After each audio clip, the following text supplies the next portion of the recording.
जय शनिदेव। प्रिय भक्तों, आपका मेरे चैनल वैदिक मंत्र में स्वागत है। आज मैं आपको न्याय के देवता भगवान शनिदेव जी का एक शुभ मंत्र बताने जा रही हूँ, जिनके मंत्रों के 108 बार जाप व श्रवण मात्र से जीवन के दुख, दर्द और संकट दूर हो जाते हैं। वीडियो शुरू करने से पहले मेरा आप सभी से निवेदन रहेगा, आप मेरे चैनल वैदिक मंत्र को लाइक, शेयर एंड सब्सक्राइब करें। तो चलिए शुरू करते हैं। भगवान शनिदेव को हमारे कर्म और न्याय का देवता माना गया है। शनिदेव को दंडाधिकारी का दर्जा दिया जाता है। शनिदेव को शनिश्चर भी कहा जाता है। भगवान शनिदेव को कर्मों का फल देने का काम सौंपा गया है। उनका वर्ण कृष्ण है और वे कौवे की सवारी करते हैं। शनिदेव के मंत्रों के जाप व श्रवण से जीवन की सारी बाधाएं और कष्ट दूर हो जाते हैं और शुभ कर्मों का फल प्राप्त होता है। धन, संपत्ति और वैभव मिलता है।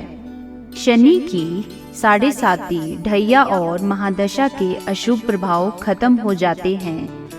जीवन के व्याप्त संकट भी दूर हो जाते हैं। तो चलिए मंत्र जाप शुरू करें। नीलांजन समाभासं रविपुत्रं यमाग्रजं छायामार्तण्ड सम्भूतं तं नमामि शनिश्चरम्। नीलांजन समाभासं रविपुत्रं यमाग्रजं छायामार्तण्ड सम्भूतं तं नमामि शनिश्चरम्।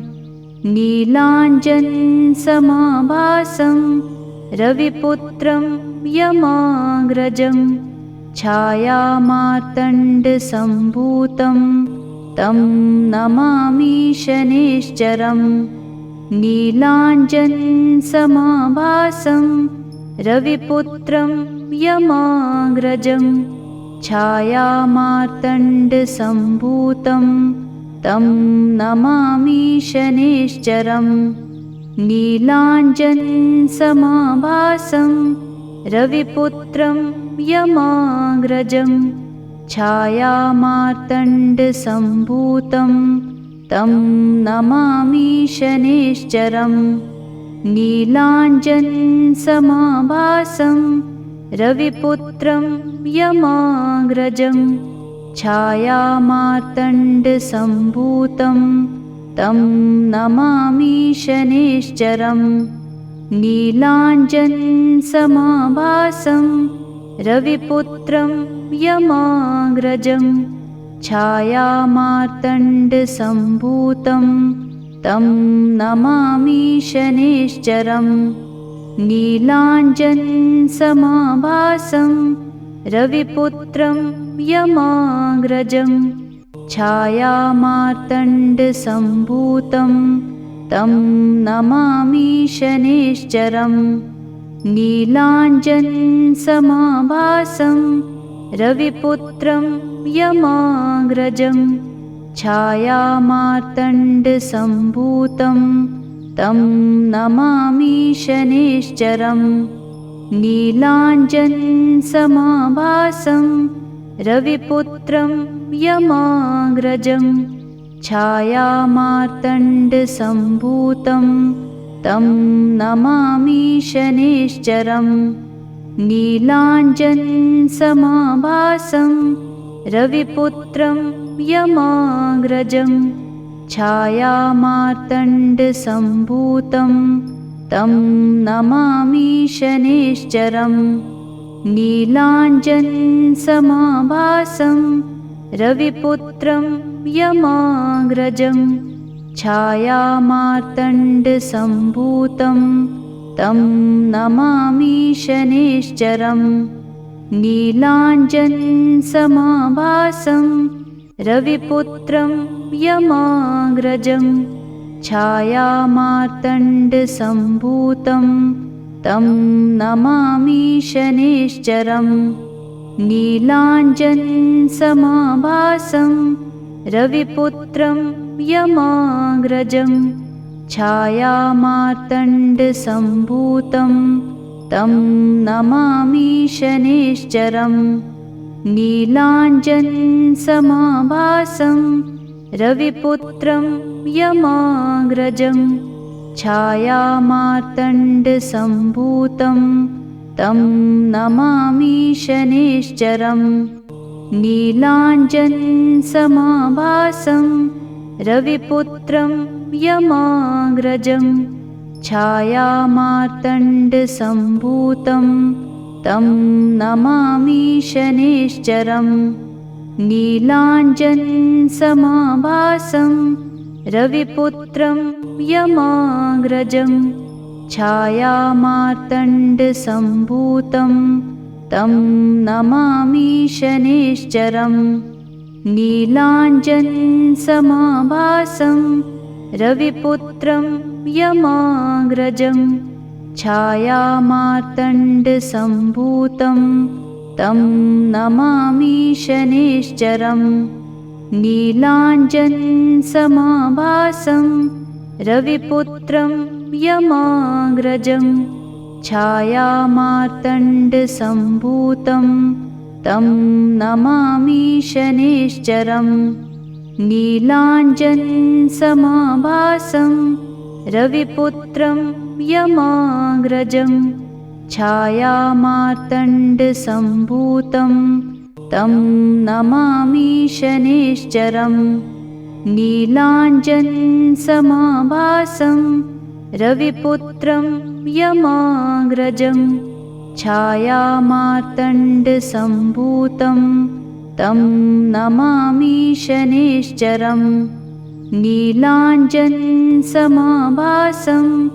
रविपुत्रं यमाग्रजं छायामार्तण्डसम्भूतं तं नमामि शनैश्चरम्। नीलाञ्जनसमाभासं रविपुत्रं यमाग्रजं छायामार्तण्डसम्भूतं तं नमामि शनैश्चरम्।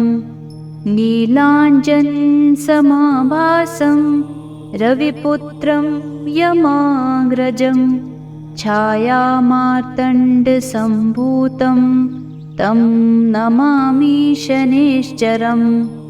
नीलाञ्जनसमाभासं रविपुत्रं यमाग्रजं छायामार्तण्डसम्भूतं तं नमामि शनैश्चरम्।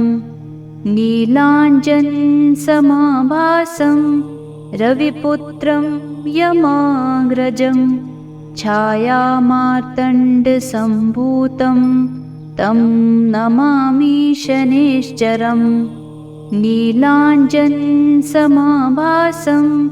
रविपुत्रं यमाग्रजं छायामार्तण्डसम्भूतं तं नमामि शनैश्चरम्। नीलाञ्जनसमाभासं रविपुत्रं यमाग्रजं छायामार्तण्डसम्भूतं तं नमामि शनैश्चरम्। नीलाञ्जनसमाभासं रविपुत्रं यमाग्रजं छायामार्तण्डसम्भूतं तं नमामि शनैश्चरम्। नीलाञ्जनसमाभासं रविपुत्रं यमाग्रजं छायामार्तण्डसम्भूतं तं नमामि शनैश्चरम्। नीलाञ्जनसमाभासं रविपुत्रं यमाग्रजं छायामार्तण्डसम्भूतं तं नमामि शनैश्चरम्। नीलाञ्जनसमाभासं रविपुत्रं यमाग्रजं छायामार्तण्डसम्भूतं तं नमामि शनैश्चरम्। नीलाञ्जनसमाभासं रविपुत्रं यमाग्रजं छायामार्तण्डसम्भूतं तं नमामि शनैश्चरम्। नीलाञ्जनसमाभासं रविपुत्रं यमाग्रजं छायामार्तण्डसम्भूतं तं नमामि शनैश्चरम्। नीलाञ्जनसमाभासं रविपुत्रं यमाग्रजं छायामार्तण्डसम्भूतं तं नमामि शनैश्चरम्। नीलाञ्जनसमाभासं रविपुत्रं यमाग्रजं छायामार्तण्डसम्भूतं तं नमामि शनैश्चरम्। नीलाञ्जनसमाभासं रविपुत्रं यमाग्रजं छायामार्तण्डसम्भूतं तं नमामि शनैश्चरम्। नीलाञ्जनसमाभासं रविपुत्रं यमाग्रजं छायामार्तण्डसम्भूतं तं नमामि शनैश्चरम्। नीलाञ्जनसमाभासं रविपुत्रं यमाग्रजं छायामार्तण्डसम्भूतं तं नमामि शनैश्चरम्। नीलाञ्जनसमाभासं रविपुत्रं यमाग्रजं छायामार्तण्डसम्भूतं तं नमामि शनैश्चरम्। नीलाञ्जनसमाभासं रविपुत्रं यमाग्रजं छायामार्तण्डसम्भूतं तं नमामि शनैश्चरम्। नीलाञ्जनसमाभासं रविपुत्रं यमाग्रजं छायामार्तण्डसम्भूतं तं नमामि शनैश्चरम्। नीलाञ्जनसमाभासं रविपुत्रं यमाग्रजं छायामार्तण्डसम्भूतं तं नमामि शनैश्चरम्। नीलाञ्जनसमाभासं रविपुत्रं यमाग्रजं छायामार्तण्डसम्भूतं तं नमामि शनैश्चरम्। नीलाञ्जनसमाभासं रविपुत्रं यमाग्रजं छायामार्तण्डसम्भूतं तं नमामि शनैश्चरम्। नीलाञ्जनसमाभासं रविपुत्रं यमाग्रजं छायामार्तण्डसम्भूतं तं नमामि शनैश्चरम्। नीलाञ्जनसमाभासं रविपुत्रं यमाग्रजं छायामार्तण्डसम्भूतं तं नमामि शनैश्चरम्। नीलाञ्जनसमाभासं रविपुत्रं यमाग्रजं छायामार्तण्डसम्भूतं तं नमामि शनैश्चरम्। नीलाञ्जनसमाभासं रविपुत्रं यमाग्रजं छायामार्तण्डसम्भूतं तं नमामि शनैश्चरम्। नीलाञ्जनसमाभासं रविपुत्रं यमाग्रजं छायामार्तण्डसम्भूतं तं नमामि शनैश्चरम्। नीलाञ्जनसमाभासं रविपुत्रं यमाग्रजं छायामार्तण्डसम्भूतं तं नमामि शनैश्चरम्। नीलाञ्जनसमाभासं रविपुत्रं यमाग्रजं छायामार्तण्डसम्भूतं तं नमामि शनैश्चरं। नीलाञ्जनसमाभासं रविपुत्रं यमाग्रजं। छायामार्तण्डसम्भूतं तं नमामि शनैश्चरं। नीलाञ्जनसमाभासं रविपुत्रं यमाग्रजं। छायामार्तण्डसम्भूतं तं नमामि शनैश्चरं। नीलाञ्जनसमाभासं रविपुत्रं यमाग्रजं। छायामार्तण्डसम्भूतं तं नमामि शनैश्चरं। नीलाञ्जनसमाभासं रविपुत्रं यमाग्रजं। छायामार्तण्डसम्भूतं तं नमामि शनैश्चरं। नीलाञ्जनसमाभासं रविपुत्रं यमाग्रजं। छायामार्तण्डसम्भूतं तं नमामि शनैश्चरं। नीलाञ्जनसमाभासं रविपुत्रं यमाग्रजं। छायामार्तण्डसम्भूतं तं नमामि शनैश्चरं। नीलाञ्जनसमाभासं रविपुत्रं यमाग्रजं। छायामार्तण्डसम्भूतं तं नमामि शनैश्चरं। नीलाञ्जनसमाभासं रविपुत्रं यमाग्रजं। छायामार्तण्डसम्भूतं तं नमामि शनैश्चरं। नीलाञ्जनसमाभासं रविपुत्रं यमाग्रजं। छायामार्तण्डसम्भूतं तं नमामि शनैश्चरं। नीलाञ्जनसमाभासं रविपुत्रं यमाग्रजं। छायामार्तण्डसम्भूतं तं नमामि शनैश्चरं। नीलाञ्जनसमाभासं रविपुत्रं यमाग्रजं। छायामार्तण्डसम्भूतं तं नमामि शनैश्चरं। नीलाञ्जनसमाभासं रविपुत्रं यमाग्रजं। छायामार्तण्डसम्भूतं तं नमामि शनैश्चरं। नीलाञ्जनसमाभासं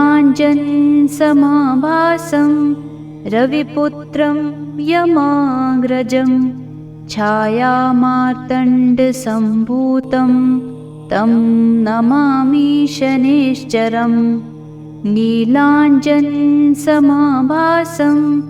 रविपुत्रं यमाग्रजं। छायामार्तण्डसम्भूतं तं नमामि शनैश्चरं। नीलाञ्जनसमाभासं रविपुत्रं यमाग्रजं। छायामार्तण्डसम्भूतं तं नमामि शनैश्चरं। नीलाञ्जनसमाभासं रविपुत्रं यमाग्रजं। छायामार्तण्डसम्भूतं तं नमामि शनैश्चरं। नीलाञ्जनसमाभासं रविपुत्रं यमाग्रजं। छायामार्तण्डसम्भूतं तं नमामि शनैश्चरं। नीलाञ्जनसमाभासं रविपुत्रं यमाग्रजं। छायामार्तण्डसम्भूतं तं नमामि शनैश्चरं। नीलाञ्जनसमाभासं रविपुत्रं यमाग्रजं। छायामार्तण्डसम्भूतं तं नमामि शनैश्चरं। नीलाञ्जनसमाभासं रविपुत्रं यमाग्रजं। छायामार्तण्डसम्भूतं तं नमामि शनैश्चरं। नीलाञ्जनसमाभासं रविपुत्रं यमाग्रजं। छायामार्तण्डसम्भूतं तं नमामि शनैश्चरं। नीलाञ्जनसमाभासं रविपुत्रं यमाग्रजं। छायामार्तण्डसम्भूतं तं नमामि शनैश्चरं। नीलाञ्जनसमाभासं रविपुत्रं यमाग्रजं। छायामार्तण्डसम्भूतं तं नमामि शनैश्चरं। नीलाञ्जनसमाभासं रविपुत्रं यमाग्रजं। छायामार्तण्डसम्भूतं तं नमामि शनैश्चरं। नीलाञ्जनसमाभासं रविपुत्रं यमाग्रजं। छायामार्तण्डसम्भूतं तं नमामि शनैश्चरं। नीलाञ्जनसमाभासं रविपुत्रं यमाग्रजं। छायामार्तण्डसम्भूतं तं नमामि शनैश्चरं। नीलाञ्जनसमाभासं रविपुत्रं यमाग्रजं। छायामार्तण्डसम्भूतं तं नमामि शनैश्चरं। नीलाञ्जनसमाभासं रविपुत्रं यमाग्रजं। छायामार्तण्डसम्भूतं तं नमामि शनैश्चरं। नीलाञ्जनसमाभासं रविपुत्रं यमाग्रजं।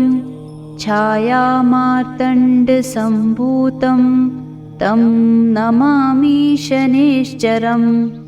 नीलाञ्जनसमाभासं रविपुत्रं यमाग्रजं। छायामार्तण्डसम्भूतं तं नमामि शनैश्चरं। नीलाञ्जनसमाभासं रविपुत्रं यमाग्रजं। छायामार्तण्डसम्भूतं तं नमामि शनैश्चरं। नीलाञ्जनसमाभासं रविपुत्रं यमाग्रजं। छायामार्तण्डसम्भूतं तं नमामि शनैश्चरं। नीलाञ्जनसमाभासं रविपुत्रं यमाग्रजं। छायामार्तण्डसम्भूतं तं नमामि शनैश्चरं। नीलाञ्जनसमाभासं रविपुत्रं यमाग्रजं। छायामार्तण्डसम्भूतं तं नमामि शनैश्चरं। नीलाञ्जनसमाभासं रविपुत्रं यमाग्रजं। छायामार्तण्डसम्भूतं तं नमामि शनैश्चरं।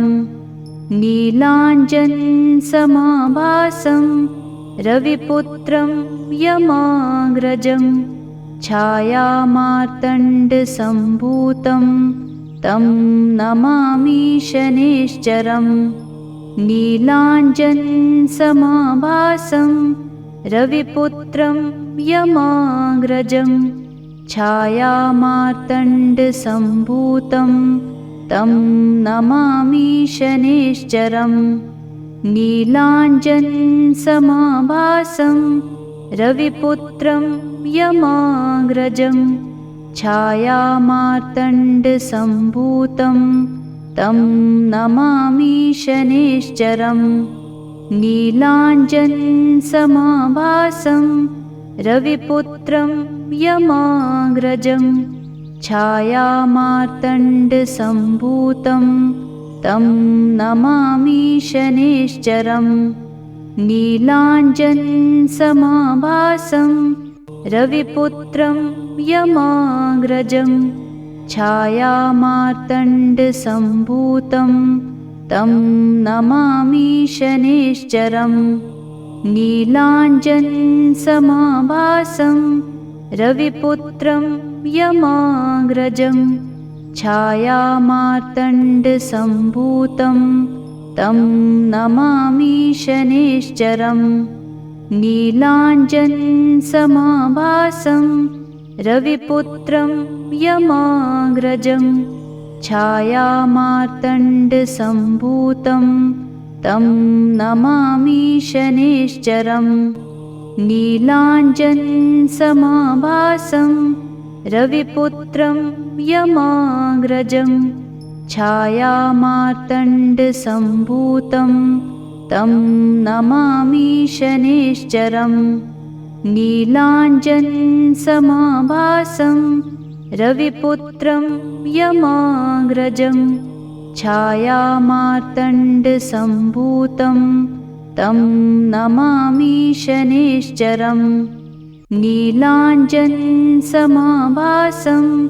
रविपुत्रं यमाग्रजं छायामार्तण्डसम्भूतं तं नमामि शनैश्चरम्। नीलाञ्जनसमाभासं